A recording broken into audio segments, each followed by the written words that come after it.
Hello प्यारे बच्चों, मैं आपका रवि सर फिर से आ गए नए वीडियो के साथ। आज बहुत ही शानदार क्लास लेकर आए हैं। आज हम लोग फिजिक्स का रिवीजन करने वाले हैं बच्चों, और शानदार शानदार सा सवाल लेकर आए हैं। इस वीडियो को यदि देख लेते हैं तो एक भी सवाल इससे बाहर नहीं आने वाला है। तो बच्चों आप तैयार हैं? और हाँ, वैसे वैसे सारे दोस्त पहले आप देख लीजिए, और उसके बाद में जाकर जो बच्चे आपके साथी, जो आपका दोस्त है, जो 26 में एग्जाम देने वाले हैं, सारे दोस्त को वीडियो शेयर कर दीजिएगा। और हाँ, सब्सक्राइब भी करवा लीजिएगा, कोई दिक्कत? क्योंकि आज से एक सीरीज लाए हैं जिसमें आपके पूरे साइंस का हम रिवीजन करवाने वाले हैं। रिवीजन सीरीज बोलिए इसको। और सारे कुछ तैयारी आप ऑलरेडी पहले से ही है। बहुत ही समझ गए ना, शानदार क्वेश्चन लाएंगे। ऐसे ऐसे क्वेश्चन है बच्चों, पूरा दिल गार्डन गार्डन होने वाला आपका।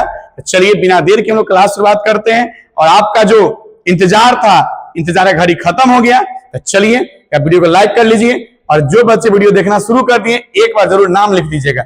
चलिए बच्चों, देख सकते हैं कितना सारा खतरनाक पूरा महा मैराथन क्लास लेकर आए आपको। तो चलिए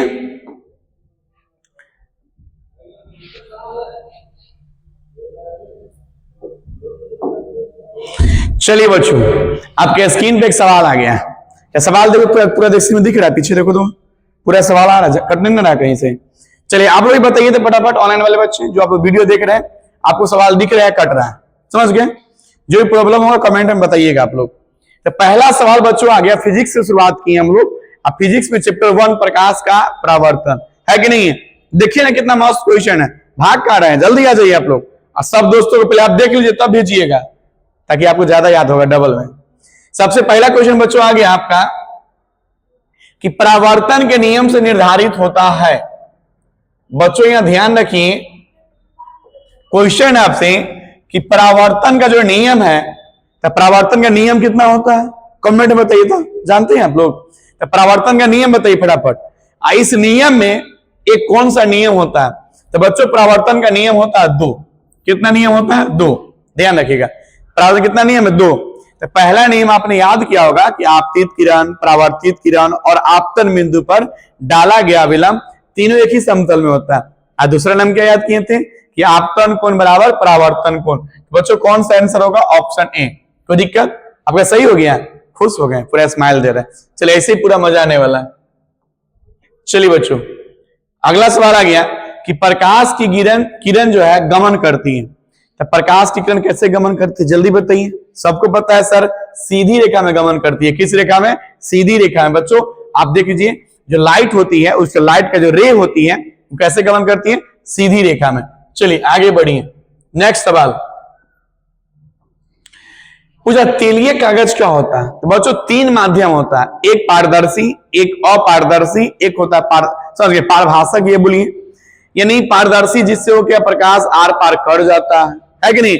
अपारदर्शी से प्रकाश आर पार नहीं कर पाता है। यदि प्रकाश का कुछ अंश पार कर पाएगा तो क्या बोलते हैं? पारभासी। तो बताइए आंसर क्या होगा बच्चों? पारदर्शक। पारदर्शक पूरा पार करना चाहिए। जिस कागज में तेल लगा होता है ना बच्चों, तो पूरा लाइट पार नहीं कर पाता है, प्रकाश का कुछ अंश ही आप पार कर पाएगा। तो आंसर क्या बच्चों? पारभाषक। ऑप्शन क्या होगा? सी। आपका सही हो रहा है। चलिए, अरे बहुत मजा आने वाला है, भाग कर रहे हैं आप लोग। चलिए, प्रकाश की जो तरंग है किस प्रकार की तरंग होती है? आपने पढ़ा होगा कि जो प्रकाश है एक विद्युत चुंबकीय तरंग है। तो बच्चों ऑप्शन क्या होगा? ऑप्शन बी हो गया आपका, ऑप्शन बी। कोई दिक्कत? चलिए नेक्स्ट क्वेश्चन पे ही, किरणों के समूह को क्या कहते हैं? बच्चों बताइए, जो किरण होता है, लाइट होता है, समूह को क्या बोलते हैं? तो बच्चों किरण पुंज भी कहते हैं और प्रकाश पुंज भी कहते हैं, दोनों सेम है। तो आंसर ए और बी दोनों। ऑप्शन क्या हो गया? सी। चलिए आगे बढ़िए। ये सवाल थोड़ा सा दिख नहीं रहा, इसको हटा देते हैं। नेक्स्ट पे आ गए। बताइए, एक अभिसारी किरण पुंज समतल दर्पण आपतित होती है, तब परावर्तित किरण पुंज क्या होगा?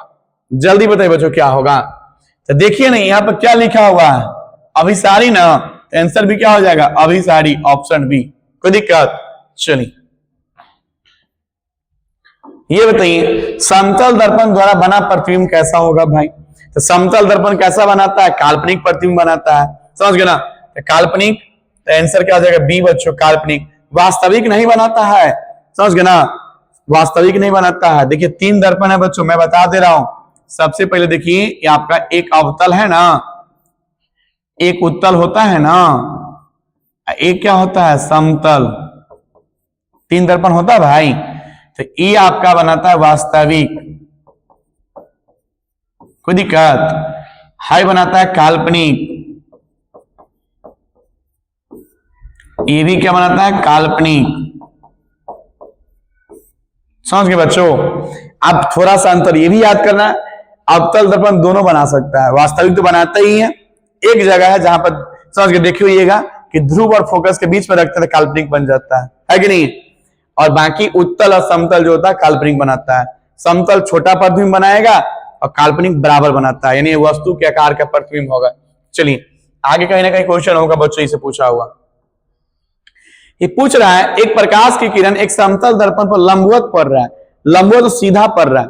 तो बच्चों ध्यान रखिएगा, यहाँ पे ये मान लीजिए आपका समझ गए ना, एक अपारदर्शी सतह है, यहां से लाइट लंबवत आ गया, तो जानते हैं कि लंबवत आएगा तो सीधा चल जाएगा, यानी जैसे आएगा 90 डिग्री पे आ रहा है तो जा भी सीधा रहा है, यानी आपतन कोण और परावर्तन कोण तो बनेगा तब तो, जो 90 पे आया है तो बनेगा ही नहीं कोण, अब कोण नहीं बनेगा तो आंसर क्या होगा 0 डिग्री। जब ध्यान रखिएगा जब भी आपसे लंबवत पूछे बच्चों, लंबवत पूछे कि लंबवत पड़ता है तो लंबवत पे आंसर क्या होगा 0 डिग्री, क्योंकि कोई परिवर्तन ही नहीं होता उसमें। आगे बढ़िए, किसी समतल दर्पण द्वारा आवर्धन कितना होगा, जल्दी बताइए। आवर्धन समतल दर्पण, आंसर क्या बच्चों +1, कोई दिक्कत। आगे बढ़िए, प्रकाश के परावर्तन कितने नियम होते हैं, लल्लू क्वेश्चन है, लॉलीपॉप है कि नहीं, कितना नियम होता है 2 नियम होता है। आगे बढ़िए, ये कुछ नहीं दिख रहा है बच्चों, चलिए आगे बढ़ जाते, नहीं दिख रहा है तो चलिए क्वेश्चन आ गया कि गोलीय दर्पण में फोकसांतर और वक्रता त्रिज्या में क्या संबंध होता है, यानी आर और समझ गए ना बच्चों एंड एफ, इसमें संबंध पूछ रहा है। तो क्या होता है आपने पढ़ा होगा, आर बराबर 2f, पढ़ा होगा जी, पढ़े होंगे या 11 पढ़े होंगे, एफ बराबर r/2, कोई दिक्कत बच्चों। ऑप्शन ढूंढ लीजिए, r बराबर 2f, ऑप्शन क्या होगा ए। नेक्स्ट क्वेश्चन बताइए, सरल सूक्ष्मदर्शी में किसका उपयोग होता है, तो सूक्ष्मदर्शी में कौन सा लेंस होता है बच्चों, आपका उत्तल लेंस होता है। बहुत क्वेश्चन पूछा हुआ है, जो आपका सूक्ष्मदर्शी है इसमें कौन सा लेंस होता है, उत्तल लेंस होता है। आगे बढ़िए, नेक्स्ट क्वेश्चन, सर्च लाइट का परावर्तक सतह कैसा होता है, सर्च लाइट आप जानते होंगे, अवतल दर्पण पढ़ाए होंगे, पढ़ाए थे ना, या जहां पढ़ेंगे सर जी पढ़ाए होंगे जरूर, कौन दर्पण लगाना है, अवतल दर्पण। रोगियों के कान नाक में, सर्च लाइट में, गाड़ी के हेड लाइट में, सब तो लगाते हैं अवतल दर्पण हम लोग। नेक्स्ट बताइए भाई, चलिए ये भी सवाल थोड़ा सा इरर है, आगे चलिए। सवाल वही था बच्चों, यहाँ लिखा दंत विशेषज्ञ, थोड़ा सा समझ सकते हैं, तो दंत विशेषज्ञ डॉक्टर में वही लगेगा, अवतल दर्पण लगेगा भाई, नहीं दांत के डॉक्टर। चलिए तो ये भी ब्लर हो गया, तो आगे बढ़ते हैं, समझ गए ना। पूछ रहा है क्वेश्चन, आप थोड़ा सा देखिए, समझ गए ना, थोड़ा सा इसमें एरर है, इसको सही करवा देंगे बाद में, अभी सवाल बनाइए। वक्रता त्रिज्या 32 दिया, यानी आर का मान आपको दिया 32, तो फोकस पूछ रहा था, फोकस क्या होता है भाई r/2, तो भाग दीजिए 32/2, कितना काट के आ जाएगा 16, है कि नहीं भाई। तो ध्यान रखिए 16 कौन सा होगा, प्लस के माइनस में, समझ गए ना। तो यहाँ पे प्लस दिया हुआ है तो आंसर प्लस मिल लीजिए, ऑप्शन सी, कोई दिक्कत, +16। चलिए ये भी सवाल वही बच्चों, इसमें भी आपका दिया है गोलीय दर्पण का, समझ गए ना, 40 सेंटीमीटर दिया है तो उसकी फोकस दूरी, तो ध्यान रखिए भाई, ये भी आपका समझ गए एफ निकालना है। एफ क्या होता है r/2, आर कितना दिया होता है 40/2, डिवाइड करो कितना आ जाएगा 20, समझ गए ना, 20 देख लीजिए भाई, आंसर क्या होगा सी। चलिए ये पूछ रहा है r बराबर समझ गए f/2 सत्य है किस दर्पण में, उत्तल अवतल दोनों में, बताइए बच्चों। तो ये दोनों में काम करता है, आंसर सी हो गया, कोई दिक्कत। चलिए आगे बढ़िए, चलिए हो सवाल समय थोड़ा एरर हो गया है। चलिए बच्चों ये सवाल ही सही है, बताइए किस दर्पण की फोकस दूरी धनात्मक होती है बच्चों, धनात्मक, यह ध्यान रखिएगा। तो कौन सा दर्पण है इसका फोकस क्या होगा, उत्तल। इसका क्या होगा, अवतल का बच्चों ऋणात्मक होता है, इसको याद कर लीजिएगा। समझ गए ना, जो अब समझ गए, समतल नहीं बच्चों, थोड़ा सा यहाँ पर इधर हो गया, अवतल का होगा, समझ गए ना जी। इसका ऋणात्मक, इसका आपका धनात्मक हो जाएगा। अब उत्तल का जी बच्चों ये धनात्मक हो गया, और अवतल का हो जाएगा ऋणात्मक। कोई दिक्कत? अवतल दर्पण का समझ गए ना ऋणात्मक, और उत्तल दर्पण का धनात्मक। चलिए आगे बढ़िए, समझ गए ना। चलिए बच्चों, सब सवाल तो प्रॉब्लम में लग रहा है। समतल दर्पण की फोकस दूरी बताइए क्या होता है भाई। समतल दर्पण की फोकस दूरी कैसा होता है? अनंत होता है बच्चों, अनंत। आगे बढ़िए, थोड़ा सबको ठीक करवा देंगे भाई, अभी थोड़ा सा प्रॉब्लम है सवाल सब में, तो नए नए बना ही है तो थोड़ा दिक्कत चल रहा है, अगले वीडियो से हम ठीक कर देंगे। ये बताइए उत्तल दर्पण में काल्पनिक प्रतिबिंब कैसा होता है? उत्तल दर्पण में काल्पनिक प्रतिबिंब कैसा होगा भाई? तो उत्तल दर्पण है, सीधा खोज लीजिए, सीधा तो दिया हुआ यहाँ भी, और क्या छोटा होता है हासित, समझ गए ना। आंसर का जगह सी, उत्तल दर्पण प्रतिबिंब क्या होता है? छोटा होता है। चलिए आगे आइए,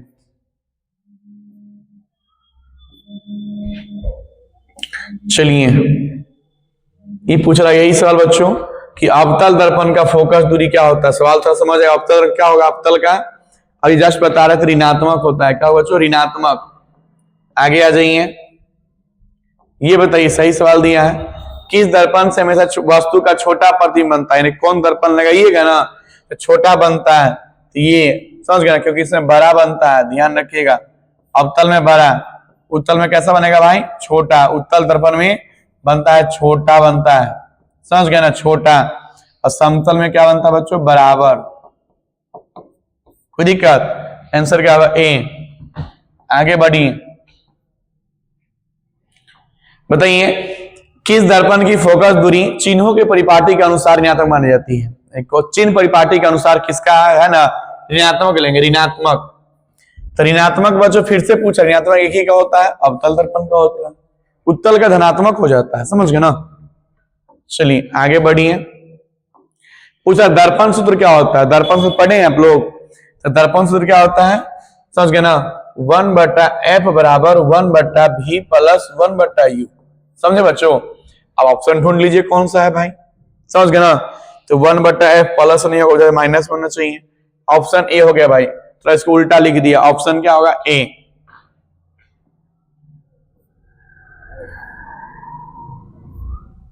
चलिए देखिए सवाल सही है।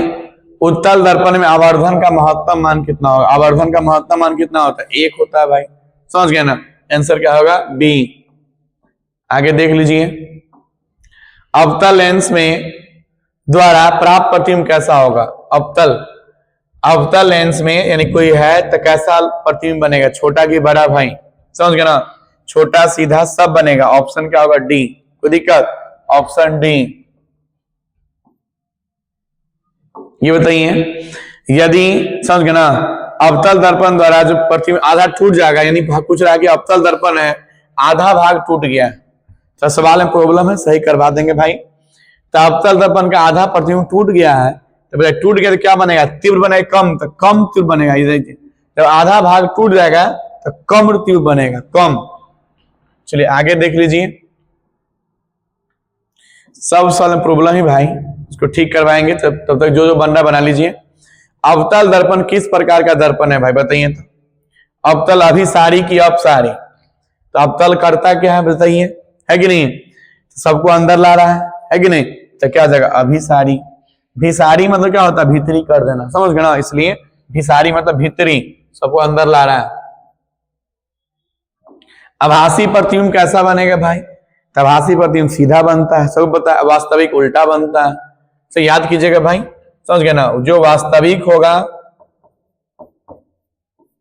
ये आपका उल्टा बनेगा, कोई दिक्कत? जो आपका आभासी होगा भाई ये आपका सीधा बनेगा, समझ में आ रही है ना। चलिए नेक्स्ट क्वेश्चन पे आ जाइए। निर्वात में प्रकाश की चाल कितनी होती है? निर्वात में प्रकाश की चाल 3 × 10⁸ मीटर प्रति सेकंड, याद कीजिएगा। यानी सबसे ज्यादा यहीं पे होता है, निर्वात में सबसे अधिक प्रकाश की चाल होता है। आपसे पूछे कि सबसे अधिक प्रकाश की चाल कहाँ होती है? निर्वात में। कितना होती है? 3 × 10⁸ मीटर प्रति सेकेंड। चलिए आगे बढ़िए बच्चों, आगे पूछ रहा, वही सवाल घुमा के पूछा कि किस माध्यम में प्रकाश की चाल अधिक होती है? सबसे अधिक पूछ रहा है। देखिए जल है, शीशा, हीरा है, तो हवा ले लो भाई, तो सबसे अधिक हवा में ही है, कोई दिक्कत? आगे बढ़िए। किसी अवतल लेंस के लिए फोकस दूरी होती है, बताइए। अवतल लेंस की फोकस दूरी फिर से वही बात है, ऋणात्मक। क्या होती है बच्चों? ऋणात्मक। आगे बढ़िए।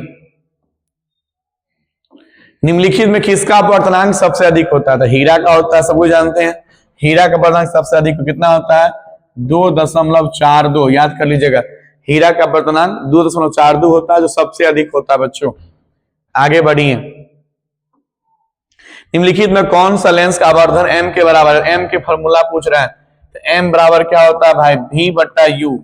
v/u आंसर ढूंढ लीजिए, कहां दिया है भाई? ऑप्शन डी में दिया है, v/u। ऑप्शन डी दिया हुआ है। आगे बढ़िए। प्रकाश की चाल विभिन्न माध्यम में क्या होती है? बताइए। तो अलग अलग माध्यम है, प्रकाश भी अलग अलग हो जाएगा। Option D. तो जैसे माध्यम बदलेगा प्रकाश की चाल बदल जाता है, कोई दिक्कत? क्योंकि सभी माध्यम प्रकाश की चाल एक नहीं होती है। ये बताइए, वायु में प्रकाश की चाल निर्वात की अपेक्षा क्या होती है? कम की ज्यादा? तो वायु में ज्यादा ना होता है भाई, वायु में प्रकाश की चाल निर्वात की अपेक्षा, तो निर्वात में सबसे अधिक होगी, निर्वात में सबसे अधिक, तो वायु में उसकी तुलना में कम होगा। ऑप्शन क्या होगा? ए, क्योंकि सबसे अधिक प्रकाश की चाल कहां होता है? निर्वात में, तो निर्वात से कम है ना होगा। चलिए पूछ रहा है लेंस में मुख्य फोकस कितनी होती है? लेंस में कितना फोकस? 2 फोकस होता है बच्चों। लेंस में कितना फोकस होता है? 2। Option A. आगे बढ़िए। बताइए निम्न में से किस माध्यम में प्रकाश की चाल अधिक होती है? अभी जस्ट हम लोग बात कर रहे थे, ये शायद हो गया था, थोड़ा हम लोग पीछे चले गए क्या? चलिए ये सब हो गया था बच्चों, ये भी हो गया था ना। चलिए ये यहां पर जाइए, ये क्वेश्चन सही है, समझ गए ना? अच्छा थोड़ा सा यहां पर प्रॉब्लम हो गया। चलिए बताइए, ये 53 हो गया था भाई, थोड़ा सा मक्खी परेशान कर रहा है यहाँ पे आके।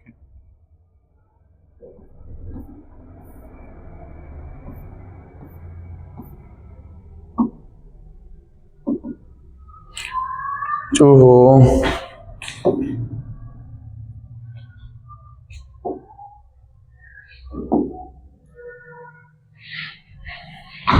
ये क्या हो गया? टेक्निकल प्रॉब्लम इसमें, थोड़ा सा वेट कीजिए भाई।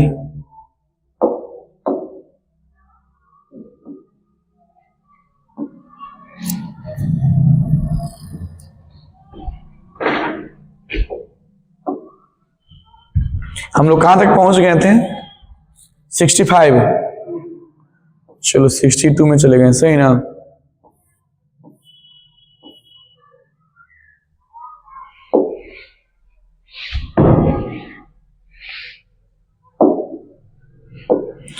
चलो ये सवाल हो गया था भाई, अभी जस्ट हम लोग करवा दिए थे कि लेंस में कितना फोकस होता है? 2 फोकस होता है। लेंस में कितना फोकस होता है बच्चों? 2। आगे चलिए, क्वेश्चन ही है निम्नलिखित में किस लेंस को अभिसारी लेंस बोलते हैं? बताइए किस लेंस को अभिसारी लेंस बोलेंगे भाई? तो अभिसारी मतलब भीतरी करना है। आपका जो उत्तल लेंस होता है ऐसे ही होता है, तो जो भी प्रकाश जाता है ऐसे आ जाता है, तो ये आपका क्या होता है? ये फोकस बन जाता है, तो ये आपको सबको अंदर कर रहा था। आंसर क्या होगा बच्चों? उत्तल लेंस। विसारी मतलब भीतरी, और पसारी मतलब पसारना, फैला देना। चलिए आगे बढ़ जाइए। तालाब का जल कम गहरा दिखाई देता है, तब पढ़े होंगे कि सिक्का उठा हुआ दिखता है। कौन सा आंसर है भाई? अपवर्तन। ऑप्शन क्या होगा? सी। आगे बढ़िए। पूछ रहा है निम्नलिखित में किस वस्तु का वास्तविक प्रतिबिंब कौन बना सकता है? तो वास्तविक प्रतिबिंब कौन बनाता है? उत्तल की अवतल? तो बच्चों आपका वास्तविक बनाता है उत्तल दर्पण। कोई दिक्कत? जो सॉरी दर्पण नहीं, लेंस। जो उत्तल लेंस होता है किसी वस्तु का वास्तविक प्रतिबिंब बना सकता है। आगे बढ़िए। पूछा फोटोग्राफी कैमरा में कौन सा लेंस लगा होता है भाई? दर्पण तो लगा ही नहीं होता, लेंस लगा होता है। कौन लेंस? उत्तल लेंस लगा होता है, सबको पता है। आगे बढ़िए। अब ये सवाल आगे, छोटे अक्षर को पढ़ने के लिए कौन लगाइएगा? छोटा अक्षर है, लेंस लगाना है, तो जो 5 सेंटीमीटर फोकस वाला है ना, उत्तल लेंस लगा लीजिएगा, समझ गए ना, 5 सेंटीमीटर वाला। कोई दिक्कत? Option A. आगे बढ़ जाइए। तारों का टिमटिमाना प्रकाश से किस घटना में आता है? तो वायुमंडलीय अपवर्तन में आता है। यहाँ पर अपवर्तन दिख रहा है, तो ऑप्शन क्या हो जाएगा? ए। जो तारा का टिमटिमाना है ना बच्चों, ये वायुमंडलीय अपवर्तन में आता है, ध्यान रखिएगा। पूछ रहा है प्रकाश का चाल न्यूनतम होता है, भाई सबसे कम पूछ रहा है, तो सबसे कम होता है कांच में, समझ गए? कांच में प्रकाश की चाल क्या होती है? सबसे कम होती है। अगला पूछ रहा है, बताइए निम्नलिखित में किस लेंस की फोकस धनात्मक होती है? यानी कौन सा लेंस का फोकस धनात्मक हो? धनात्मक। जी बच्चों, अपना उत्तल लेंस, उत्तल लेंस का फोकस क्या होगा? धनात्मक। अवतल का क्या होगा? ऋणात्मक। कोई दिक्कत बच्चों? चलिए आगे बढ़िए। किस लेंस द्वारा आवर्धन का ऐसा मात्रा क्या होता है? तो बच्चों आवर्धन जो होता है ना, कटिए जाता है। आंसर क्या होता है? मात्रक विहीन। क्योंकि मान लीजिए वस्तु की ऊंचाई बटा प्रतिबिंब की ऊंचाई होता है आवर्धन, और दोनों ऊंचाई मीटर लगा होता है, कुछ भी सेंटीमीटर कटिए जाएगा आपस में, कुछ बचेगा ही नहीं। आगे 75 नंबर पर पहुंच गए। 76। किसी माध्यम का अपवर्तनांक का मान क्या होता है? अपवर्तनांक साइन आई बट्टा साइन आर। खोज लीजिए, कहां है भाई? ऑप्शन ए में दिख रहा है, साइन पहले आई बट्टा आर। कोई दिक्कत? ऑप्शन ए में दिख रहा है, साइन आई बट्टा साइन आर। आगे बताइए। अवतल लेंस आवर्धन m बराबर होता है, वही फॉर्मूला पूछ रहा है, v बट्टा यू। ऑप्शन क्या होगा? सी, v बट्टा यू। बच्चों हीरे का अपवर्तनांक कितना होता है? अभी जस्ट बताए थे, 2.42। ऑप्शन क्या होगा? डी। आगे आ जाइए। ये बताइए कि प्रकाश के अपवर्तन कितना नियम? तो जितना प्रकाश के परावर्तन के नियम होता है, उतना ही प्रकाश के अपवर्तन का नियम होता है। आंसर क्या होगा? डी। कोई दिक्कत? 2 नियम होता है भाई।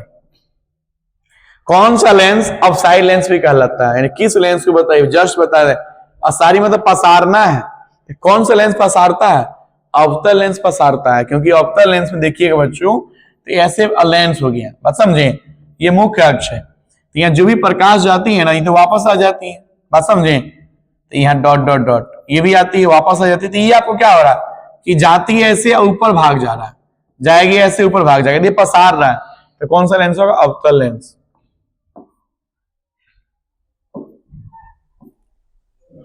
चलिए क्वेश्चन आ गया कि सघन माध्यम से विरल माध्यम में गमन करने पर आपतन कोण क्या हो जाएगा भाई? बड़ा हो जाएगा, यानी R greater than I. R greater than क्या होगा? आई। ऑप्शन सी, ध्यान रखिएगा, आर बड़ा हो जाएगा भाई, समझ गए ना? चलिए ये पूछ रहा है कि निर्देशांक चिन्ह परिपाटी में सभी दूरियां नापती है। कहां से नापते हैं भाई? ध्रुव से नापते हैं हम लोग। Option C, sorry B. आ गया कि निर्देशांक में सभी दूरी, अभी जस्ट बताए, कहां से नापते हैं भाई? समझ गए? ध्रुव से नापते हैं। ये जो भी दूरी है हम लोग ध्रुव से नापते हैं, ध्यान रखिएगा। वायु का निरपेक्ष अपवर्तनांक कितना होता है? समझ गए? वास्तव में कितना होता है वायु का निरपेक्ष अपवर्तनांक? 1 से कम कि अधिक? 1 से अधिक होता है भाई, ऑप्शन बी।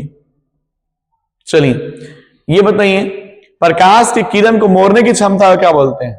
लेंस की क्षमता। कोई दिक्कत? Option A. लेंस की क्षमता कैसा मात्रा क्या होता है बच्चों? डायोप्टर। सबको पता है जो लेंस की क्षमता होता है, इसका फॉर्मूला होता है P बराबर 1/f। ध्यान रखिए भाई, P बराबर 1/f लेंस की क्षमता होती है।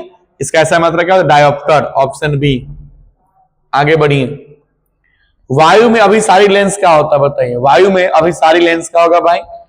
तो कांच का उत्तल लेंस होगा, कांच का उत्तल लेंस। ऑप्शन सी, कांच का उत्तल लेंस।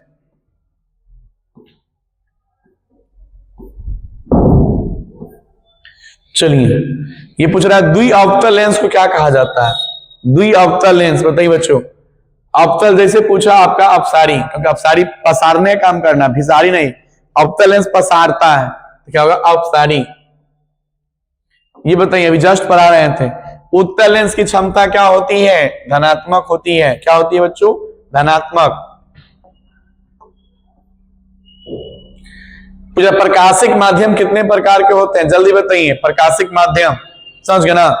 प्रकाशिक माध्यम, चलिए ये सवाल आपके लिए होमवर्क है भाई, सब नहीं, देखिए अगला आपको थैंक यू, समझ गए ना, बहुत अच्छा सा लगा हुआ गुब्बारा वाला, क्योंकि आपने पूरा 100 सवाल मेरे साथ कर लिया एक चैप्टर से, समझ गए ना। कुछ सवाल में प्रॉब्लम थी, तो अगला वीडियो में इसको हम ठीक करके फिर से एक नया वीडियो ला देंगे आपके लिए, समझ गए ना, क्योंकि अभी नया नया बना है, थोड़ा प्रॉब्लम था इसमें, मैंने पहले देखा ही नहीं था, सीधा आपके लिए पास मैं जल्दीबाजी में क्लास ला दिया ताकि आप लेट ना हो जाए एग्जाम को लेकर। तो चलिए बच्चों, वीडियो कैसा लगा एक बार जरूर कमेंट में बताइएगा, और मिलेंगे नेक्स्ट वीडियो में। तब तक के लिए जय हिंद, और आप लोग हंसते रहिए, मुस्कुराते रहिए, और रवि सर को सपोर्ट करते रहिए।